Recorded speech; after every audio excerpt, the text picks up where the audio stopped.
এই যে আলিপুরা মধ্যপাড়ার সদস্য আপনারা, আপনাদের সমাজে কি জিনা হয় না? জোরে বলেন, জিনা হয় না? আওয়াজ করে না। জিনা হয় না? মদ্যপান হয় না? মাদক সেবন হয় না? বাবা সেবন হয় না?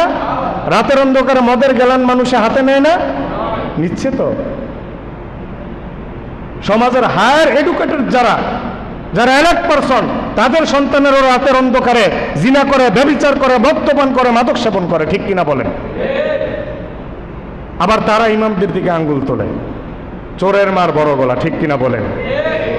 সংশোধন হয়ে যাও, অ্যালার্ট হয়ে যাও, নিজের দোষ নিজে দেখো। আল্লাহর হাবিব কি বলেছেন হাদিসে?